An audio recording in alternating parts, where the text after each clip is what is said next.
Deus tem um jeito de trabalhar que a gente não imagina.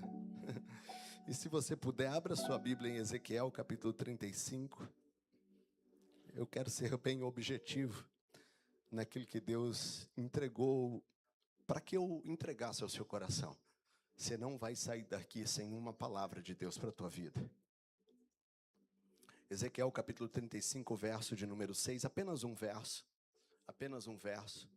Se você tiver com a Bíblia do culto aí na página 1015, você já vai encontrar com facilidade. Se você não tiver com a Bíblia do culto, você encontra ali Ezequiel depois de Isaías.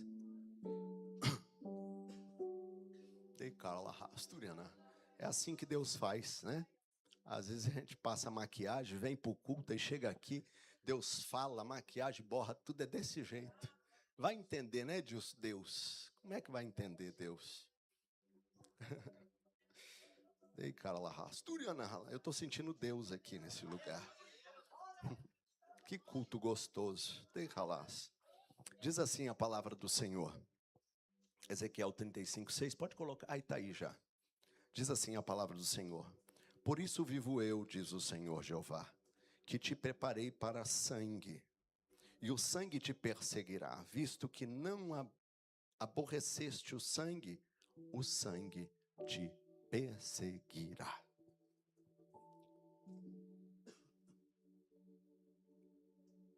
Recline a sua cabeça, feche seus olhos, soberano e eterno Pai. Eis-nos aqui, Senhor, mais uma vez, com temor e tremor. Fale ao teu povo, Senhor. Olha, Senhor, eu faço me lembrar da oração de Kierkegaard, Soren Kierkegaard. Senhor, ele dizia que não queria ser tratado segundo as suas atitudes, nem as suas transgressões, mas queria ser tratado segundo a tua bondade e misericórdia. É o que nós te pedimos nessa noite. Não trate o teu povo, Senhor. Ah, Pai, pelo seu caminhar. Muitas vezes somos falhos em nosso caminhar, mas nos trate segundo a sua bondade. Assim como o salmista disse, Senhor, ah, Pai, nós podemos perder tudo, mas não deixa-nos perder a presença do Teu Espírito. O salmista, em determinado momento, o Senhor disse, arranca de mim o reino, tire de mim o poder, mas não tire de mim a Tua presença. E é a Tua presença em que nós invocamos nesse momento, Senhor. Perdoa, Senhor, as minhas falhas, perdoa a falha do Teu povo, mas derrame sobre nós o Teu poder e a Tua presença, pois precisamos e necessitamos de Ti, Senhor. Se conosco, Senhor, fale ao Teu povo, não se cale, eterno, diante de nós. É o que nós te pedimos, pelo poder do Teu santo e glorioso nome, o nome santo de Jesus. E todos dizem, amém.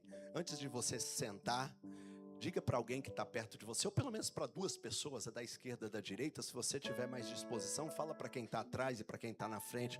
Fala para ele, o sangue de Jesus ainda tem poder. Glória a Deus. Agora pode tomar o seu assento, coloca a sua Bíblia aí no colo, do lado. E como de costume, dê o melhor aplauso que você possa dar ao nosso Deus.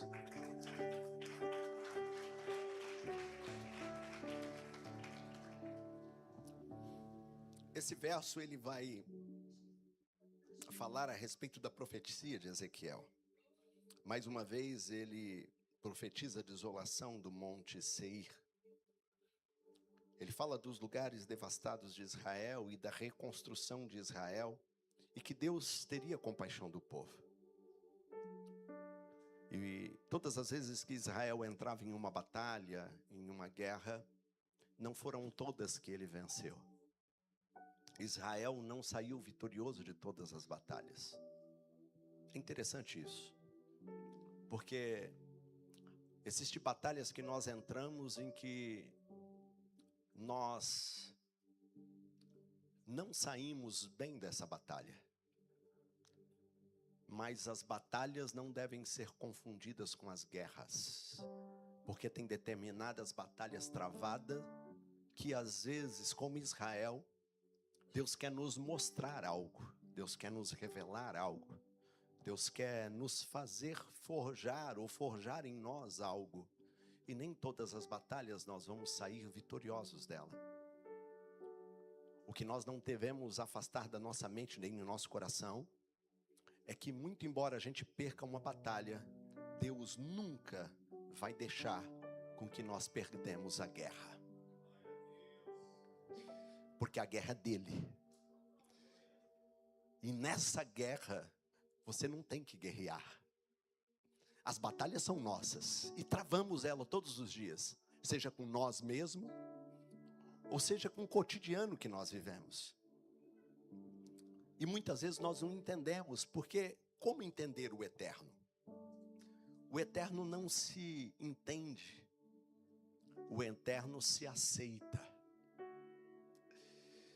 Até porque Deus ele é atemporal, e a gente não consegue entender a forma atemporal de Deus.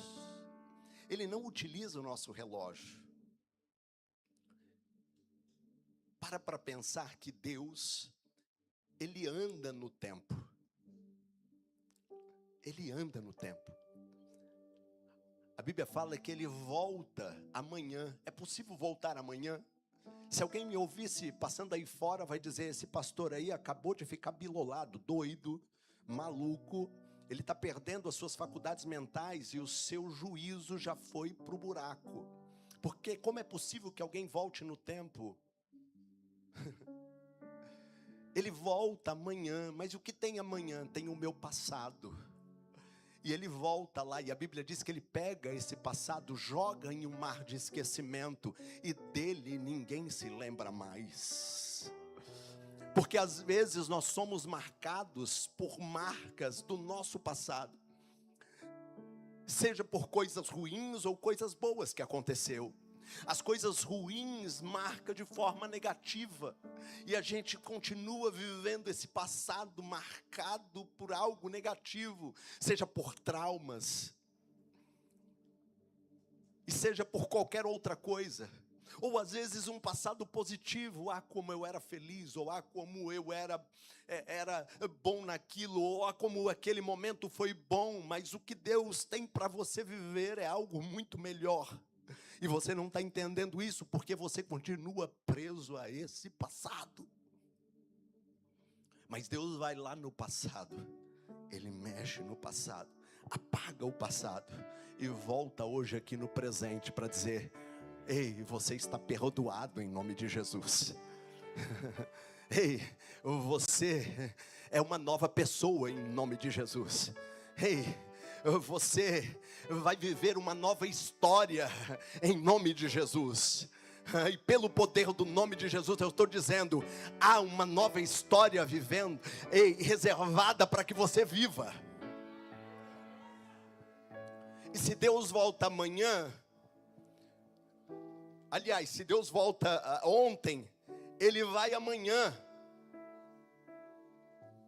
Ele vai no futuro. Mas o futuro não existe ainda, pastor. O dia de amanhã, nós temos a esperança que Ele virá. Mas quem tem a certeza de que Ele virá? Amanhã ainda é um ambiente desconhecido para mim e para você. Amanhã ainda não existe. Ele está na nossa perspectiva, mas Ele não existe. Ei, só que Ele não existe para nós, mas para o nosso Deus existe. Sabe por quê? Porque Ele vai lá, prepara tudo, arruma tudo, deixa tudo pronto para você. Volta hoje e diz para você, tem uma bênção preparada para você amanhã. Tem algo especial para você viver amanhã. Tem algo extraordinário que eu reservei para você viver amanhã. Ei, me ajuda a pregar e profetiza para quem está perto de você. Cutuca ele aí e diz para ele, o que Deus tem reservado para você é algo extraordinário.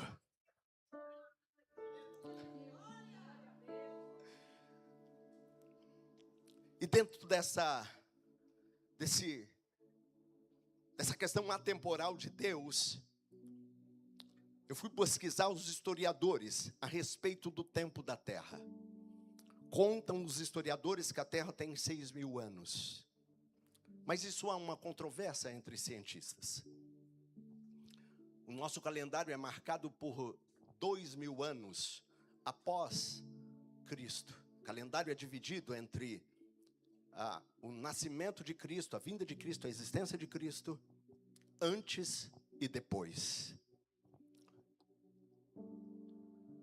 E existe essa dúvida acerca do tempo exato da Terra.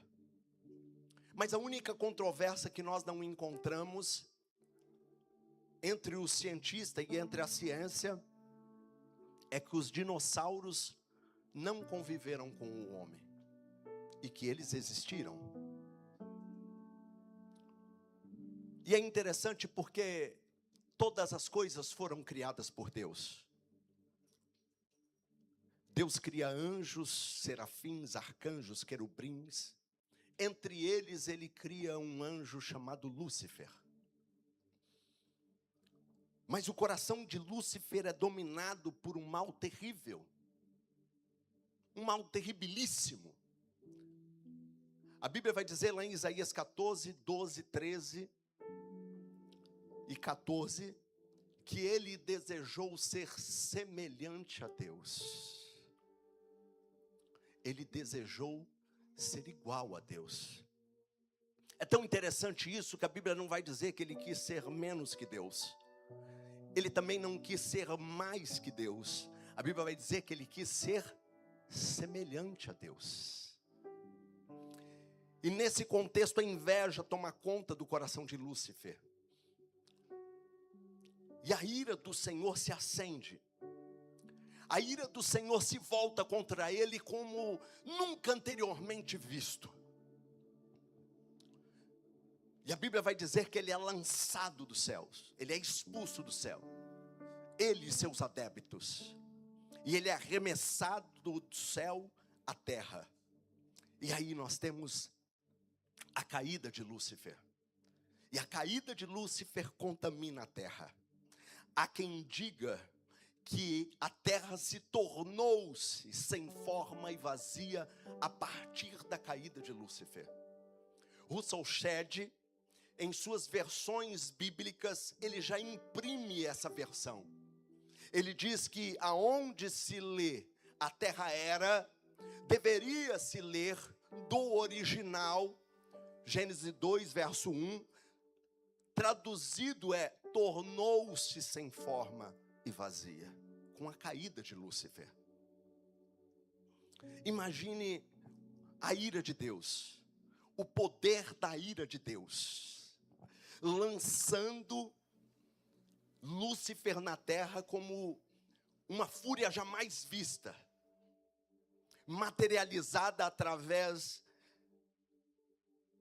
de Lúcifer caindo na terra. Eu fico pensando o que isso se tornou. Eu fico pensando em quantos megatons deveria ter sido isso, a destruição total, a terra sendo devastada por essa caída, algo terrível acontecendo. Eu disse na quinta-feira aqui a respeito das bombas atômicas do mundo. E é tão interessante isso que eu lendo esses dias uma reportagem que dizia que se todos os países do mundo lançassem a sua bomba atômica, todos os países que têm bomba atômica, eles destruiriam o mundo 7 vezes. Eu até achei curioso esse número 7. Mas se todos lançassem, o mundo seria destruído 7 vezes. Eu fico pensando, a ira de Deus, quantas bombas atômicas deve ter sido. Então Lúcifer começa a dominar esse mundo. João no capítulo 12, 31, vai dizer, agora o juiz desse mundo será expulso. Agora o juiz desse mundo, agora será expulso o príncipe desse mundo. João 16, 11 vai dizer, e é do juízo, porque já o príncipe desse mundo está julgado. Só que tem uma coisa, Deus não aceita perder a terra. Não porque nela está o seu desafeto, mas porque a Bíblia diz que Deus amou o mundo. Então ele resolve começar a reconstruir aquilo que havia sido destruído. A Bíblia vai dizer que a presença dele se habita na face das águas. Então, de repente, ele chama a Trindade e diz: vamos nos reunir. A gente não pode abandonar aquilo que nós mesmos criamos. Vamos refazer. Então ele resolve não desistir da criação. Ele resolve não desistir daquilo que ele mesmo criou. E aqui eu já quero começar a liberar uma palavra para a tua vida. Porque às vezes a dificuldade faz nos pensar que Deus desistiu da gente. E eu tenho uma palavra para você: Deus não desistiu de você. Ah, pastor, eu estou aqui, mas e o meu marido que não está? E o meu filho que não está? E a minha filha que não está? Eu tenho uma palavra para você: Deus não desistiu deles. Ele é a criação de Deus, a sua família é a criação de Deus. E por mais que de repente uma bomba deve ter caído lá na tua casa, no teu emprego, nos teus projetos, naquilo que você projetou, sonhou, pensou, arquitetou, e de repente nada deu certo, eu tenho uma palavra de Deus para você: Deus não desistiu de você, da sua casa, da sua família e dos seus projetos. Ei, diga para quem está perto de você: você é criação de Deus. Os seus sonhos são sonhos de Deus. Fale para ele: os seus negócios, ei, Deus está nele. Fala para ele: a sua casa, a sua família, Deus não vai desistir dela. E por Deus não desistir da criação, ele começa a agir. E é tão interessante que quando a Damares começou a cantar, eu falei: meu Deus, essa é a minha palavra hoje. É o haja de Deus. Porque Deus, quando começa a andar pelo mundo e ver a destruição de tudo aquilo, da caída de Lúcifer, todo aquele alvoroço que aconteceu, ele disse: eu não vou desistir disso. Quando ele olha para a devassa que está de repente a sua vida, tua casa, tua família, os teus negócios, o teu sonho, sabe que Deus olha e diz: eu não vou desistir disso. Eu não vou desistir dessa criação. Eu não vou desistir desse negócio. E por mais que esteja difícil, você tem do lado Todo-Poderoso. Você tem do seu lado aquele que diz e as coisas acontecem. Você tem do teu lado o haja de Deus. E Deus então começa a fazer. E tudo Deus faz com o golpe de uma palavra. Ele diz: e haja, e as coisas começam a acontecer. Ele diz que haja separação entre as águas, então surge a terra. E ele começa a dizer que haja então répteis, animais, que haja então peixes, que hajam então as árvores, os vegetais, e todas as coisas começam a surgir como a palavra de Deus. Quando ele desfere um golpe de uma palavra, as coisas começam a acontecer, e ele começa a andar pelo mundo e reativar a sua criação, reconstruir a sua criação. Aquilo que estava devastado, aquilo que não tinha forma, aquilo que está vazia, começa a ter forma, começa a ter criação, começa a tomar jeito. Ei, é de repente. Eu tenho algo para dizer para você: o de repente de Deus vai acontecer na tua vida. O de repente de Deus vai chegar na tua casa. O de repente de Deus, a palavra de Deus está lançada e ele diz: vai haver, a criação de Deus vai acontecer. E tudo aquilo que parecia impossível, Deus manda te dizer: vai se tornar possível em nome de Jesus.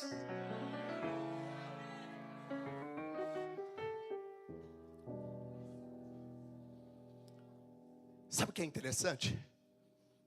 Deus não cria os anjos como Ele nos criou. Diga para alguém que está do seu lado, diz: você é diferente.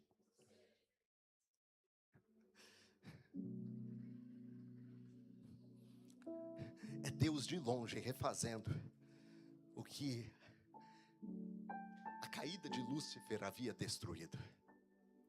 Imagine o segredo por trás disso, pastora. A Terra é um microplaneta,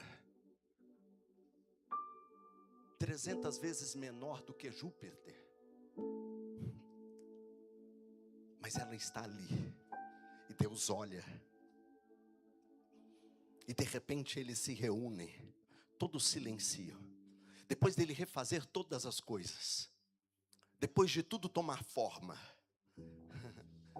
o Pai, o Filho e o Espírito Santo se reúnem e dizem: vamos fazer algo jamais visto.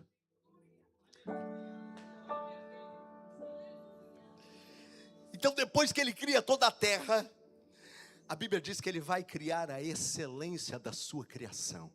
Pergunta para mim: o quê? Não, se for mais alto eu respondo: o quê? Agora responde para quem está perto de você, diga para ele: você. Ei, você vai entender isso agora. Sabe o que Isaías 14, 12, 13 e 14 vai dizer? Que ele quis ser semelhante ao Altíssimo. Ele quis ser igual. A busca dele era ser semelhante a Deus. E de repente o Pai, o Filho e o Espírito Santo se reúnem. E eu fico imaginando aquele conclave, todos se reunindo. Lúcifer nessa hora já não entendia mais nada. E ele disse: tudo isso aqui está destruído. Eu fui decretado ser um príncipe deste lugar, dominar sobre isso, sobre todas essas trevas. E de repente começa a haver luz, porque ele disse: haja luz. E os luminares começam a aparecer. O sol aparece, a lua aparece. As coisas começam a acontecer. As coisas começam a ficar lindo demais aqui. Esse lugar não está ficando, está ficando inóspito para mim. E de repente eles se reúnem ali, estão conversando entre eles. O que será que eles estão planejando?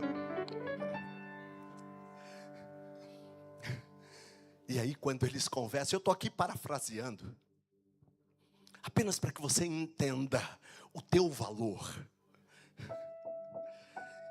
E de repente eles se reúnem. E aí eles dizem de forma uníssona, de forma única. Eles soltam a pérola que Satanás não queria ouvir, que Lúcifer não queria ouvir. Então eles dizem: façamos o homem a nossa imagem e a nossa semelhança. Você não está entendendo. Eu vou melhorar isso. Sabe quem é eu e você? Sabe quem somos nós? Nós somos tudo aquilo que o diabo queria ser. E Deus disse para ele: não, eu dou ao homem a minha imagem, a minha semelhança. Isaías vai dizer: ele quis ser semelhante a Deus. E Deus diz: eu dou ao homem, mas a você não. Ei, você é a obra-prima de Deus. Por isso que Satanás te odeia tanto. Por isso que ele luta tanto contra a tua vida. Por isso que ele quer derrubar você. Por isso que ele quer entristecer você, a tua casa, a tua vida. Sabe por quê? Porque você é criação de Deus, é imagem e semelhança do Altíssimo. Ei, caralahas, Duriana halabas, Duriana halabas, Duriana halabas. Oh, aleluia. Diga para alguém que está perto de você, diga para ele: você é a pirraça de Deus na cara de Satanás. É você. É você. É Deus dizendo: você quer ser semelhante? Não, eu vou criar alguém. Quando eu li isso aqui, pastor, a minha alma ferveu. Eu disse: Deus, eu sei que eu sou pó da terra e não sou nada, mas como eu estou me sentindo importante aqui. Senhor, obrigado por tanto amor. Ei, sabe por quê? Antes da criação Ele te amou. Ele falou: eu vou dar a eles algo que Satanás sempre quis e invejou, mas eu vou dar para eles. Ei, você é a imagem e semelhança de Deus. Você é o reflexo de Deus. Por que Satanás luta tanto contra mim, pastor? Porque eu enfrento toda essa luta? Porque a luta espiritual é tão grande? Porque as setas vêm? Porque eu recebo flechada toda hora, pedrada toda hora, pancada toda hora? Eu tenho que te dizer, sabe por quê? Porque você é aquilo que Ele sempre desejou ser. Você é assim, aquilo que Ele sempre quis ser. E a ideia dele é destruir você.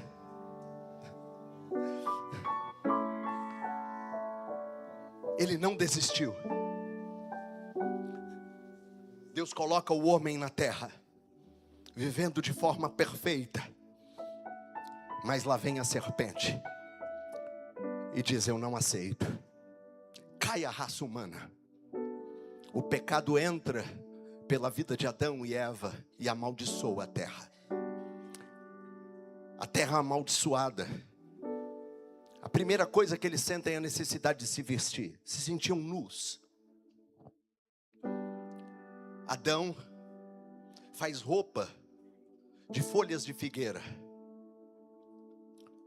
E a partir daí, o Eterno estabelece que a reconstrução do homem deveria ser através do sangue. A terra começa a gemer. Isaías 33:9 vai dizer: a terra geme e planteia, o Líbano se envergonha e se murcha, Saron se tornou como um deserto, e Bazã e Carmelo foram sacudidos, porque inocente clama, sangue inocente clama por justiça. Gênesis 4:10, Deus diz: que fizeste? A voz do teu irmão clama a mim, o sangue do teu irmão clama a mim, desde a terra. A partir daí Deus estabelece. Satanás então tem o título de uma dívida, e ela só pode ser pago com preço de sangue. E começam então a derramar sangue. Só que o sangue derramado são de bois, pombos, bode, cordeiros, insuficiente para redimir os pecados. Ademais, esses não foram voluntários, eles foram pegos. E o sangue derramado não foi por voluntariedade. E nenhum deles tinha o poder de redimir pecados. Nenhum deles tinha o poder de reativar a conexão com o Pai. A terra não se dá por satisfeita. Hebreus 10:4 vai dizer: porque é impossível que o sangue do touro, do bode, tire os pecados do homem. Um dia Deus cansa e diz: basta. Salmo 13, até quando?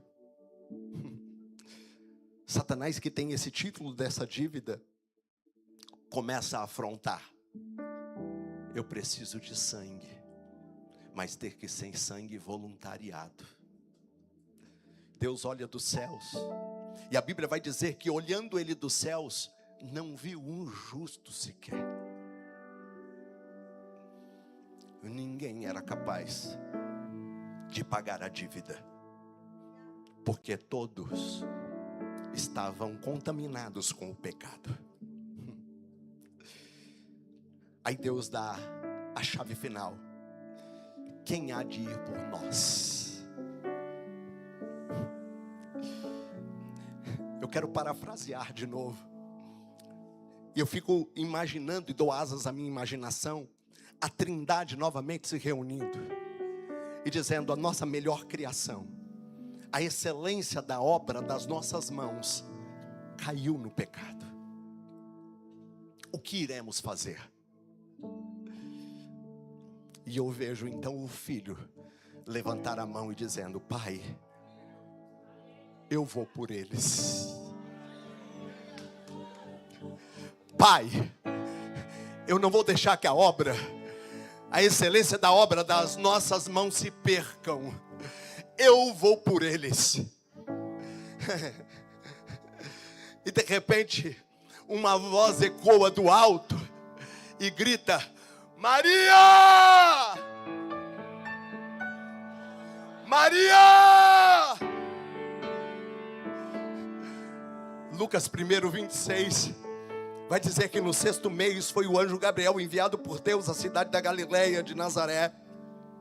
Uma virgem desposada com um homem cujo nome era José, da casa de Davi. E o nome da virgem era Maria. Então o anjo, aonde ela estava, disse: salve, agraciada, o Senhor é contigo, bendita és tu entre as mulheres. E vendo-a, turbou muito com aquelas palavras, e considerava que saudação seria essa.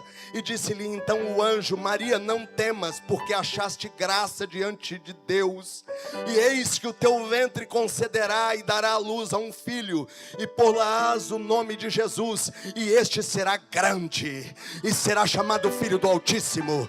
O Senhor Deus lhe dará o trono de Davi, o seu pai, e reinará eternamente na casa de Jacó, e seu reino não terá fim. E disse Maria ao anjo: como se fará isso, visto que não conheço o homem? E respondeu o anjo e disse: descerá sobre ti o Espírito Santo, e a virtude do Espírito Santo te cobrirá, e a sua sombra, por isso também o Espírito Santo de ti há de nascer o chamado Filho de Deus. Oh, aleluia. Nasce Jesus, um Deus com sangue. Satanás então, até essa hora ele não está entendendo absolutamente nada. Isaías 53:7. O cordeiro é levado ao matador, e ele foi oprimido e humilhado, mas não abriu a sua boca. Como um cordeiro foi levado ao matador, e como ovelha muda perante os seus tosqueadores, não abriu a sua boca. Eu fico pensando que até ao momento da cruz, o que Satanás mais desejou é que Jesus não morresse. Era necessário que ele morresse. Quem lembra de Pedro com aquela espada? Quando os soldados foram pegar Jesus, ele saca a espada, vai na orelha do soldado chamado Malco, arranca a orelha dele.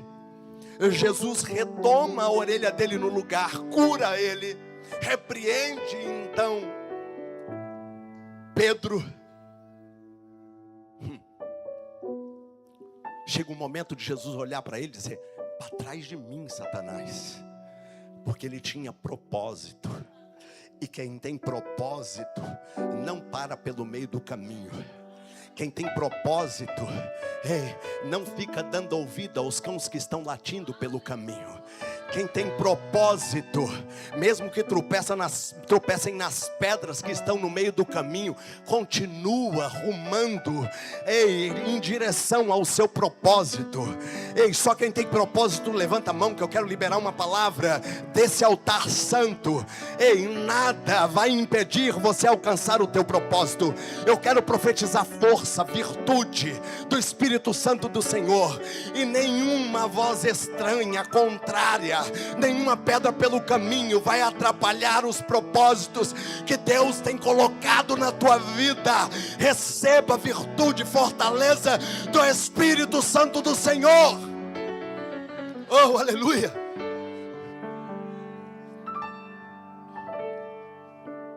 Satanás sabia que se ele morresse, tudo estava acabado. E todos se juntaram para tentar fazer Jesus resistir. Quem lembra dos príncipes dos sacerdotes? Os príncipes dos sacerdotes e os escribas, os anciãos, os fariseus, que escarneciam dele e diziam: salvou os outros e não salva a ti mesmo? Se tu és rei de Israel, desça daí dessa cruz. Tentaram mexer com o ego de Jesus, porque ele era Deus, mas ele estava ali como homem. E se tem uma coisa que o homem tem, é ego. Se tem uma coisa que o homem tem é vaidade. Por mais humilde que sejamos, mas se mexer aqui dentro,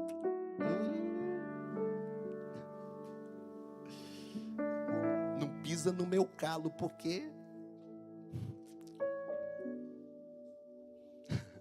não me desafia, porque se me desafiar, eu encontro força sei lá da onde.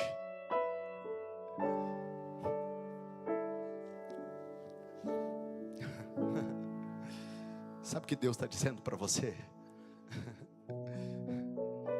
Mate o ego e deixa o espírito dele falar mais alto dentro de você. Sufoque o ego. Se Jesus desse ouvido para isso na cruz, ele desceria dela. E ele tinha poder para fazer isso. Ele disse para Pedro: Pedro, se eu precisasse, se fosse necessário, mandaria uma legião de anjos e acabaria com tudo isso. É Deus dizendo: eu preciso cumprir o meu propósito. E nem você, Pedro, que é meu amigo, e nem ninguém, nem Lúcifer, nem Satanás, seus adébitos e todo mundo vai fazer eu desistir do meu propósito. Eu tenho propósito. Até os ladrões da cruz tentaram fazer desistir. Um dizia: desce da cruz. O outro dizia: não desce. Eu dizia: desce. O diabo tentando aguçar. E de repente, um soldado fura as suas costelas, e uma gota do sangue é derramado. João 19:34. Um dos soldados lhe furou o lado com uma lança, e logo lhe saiu sangue e água. Inacreditavelmente, diferente do sangue derramado da terra desde o Éden, o de Jesus, ele provoca no seio da terra uma ânsia até então jamais sentida, jamais vista. Sangue tão forte, tão poderoso. Esse sangue escorre da cruz como um antídoto injetado na veia de um ser contaminado pelo veneno da serpente. Vocês sabem o que é gorfar? Quem tem filho, criança aqui, ou quem tem filho, sabe o que é gorfar? Essa foi a primeira reação da terra, gorfar. Assim que o sangue de Jesus cai na terra, Mateus 27:52 vai dizer que abriram os sepulcros e muitos dos corpos dos santos que dormiam foram ressuscitados. O sangue de Jesus provocando na terra a ressurreição. O sangue de Jesus tem poder de ressuscitar os mais remotas pretensões espirituais. O sangue tem poder. O sangue tem poder. Eu não sei se você em algum momento já foi fervoroso ou não. Eu não sei se você deixou alguma coisa pelo meio do caminho, se foi ministério, o que foi. Mas eu tenho algo de Deus para falar para você. O sangue de Jesus tem poder. O sangue de Jesus tem poder. O sangue de Jesus tem poder. Dois tempos aconteceram nesse momento. O primeiro tempo deles foi a descida de Jesus às profundezas. Diz a Bíblia que ele desce. Eu fico pensando Jesus chegando na porta do inferno, e chegou agora com autoridade, metendo o pé. Chegou e disse: daqui, nem a chave desse lugar vocês vão ter mais. Agora a chave está na minha mão. O diabo não tem nem a chave da casa dele, porque Jesus tomou e falou: agora é comigo. Ele desce. Depois ele sobe, vai se encontrar com os discípulos. Você conhece a história. Lembra do caminho de Emaús? Aonde eles diziam: meu coração ardia, meu coração estava ardendo, a minha alma estava fervorosa. Bem que eu imaginava, era Ele que estava conosco. E talvez você tenha sentido aí em algum momento um arrepio. Deixa eu dizer algo para você: é Jesus que está aqui, é Ele que está aqui, é a presença dEle que está aqui. E aí você tem a subida. Ele vai dizer: eu vou ao Pai. Ai, Jesus. Mas vou deixar com vocês o Consolador, o Espírito Santo. O salmista vai tentar relatar a chegada dele lá no Salmo 24. Se você puder, fique de pé. Se você puder, fique de pé. A entrada dele foi triunfal. Porque quando ele sobe, pastora, sabe o que o salmista vai dizer? O salmista vai tentar retratar esse momento. Ele vai dizer: do Senhor é a terra e a sua plenitude, o mundo e todos aqueles que nele habitam. Porque Ele fundou sobre os mares e firmou sobre os rios. Quem subirá ao monte do Senhor? E quem entrará em seu lugar santo? Aquele que é limpo de mãos e puro de coração, que não entrega a sua alma à vaidade, nem jura enganosamente. Ele receberá a bênção do Senhor e a justiça de Deus, da sua salvação. Esta é a geração que busca, daqueles que buscam a tua face, ó Deus de Jacó. Aí ele vai dizer: levantai, ó portas, as vossas cabeças. Levantai, ó portas eternas. E sabe por quê? Entrará o Rei da Glória. Quem é esse Rei da Glória? O Senhor forte e poderoso, o Senhor poderoso na guerra. Levantai, ó portas, as vossas cabeças. Levantai, ó entradas eternas, que entrará o Rei da Glória. Quem é este Rei da Glória? O Senhor dos exércitos. Este é o Rei da Glória.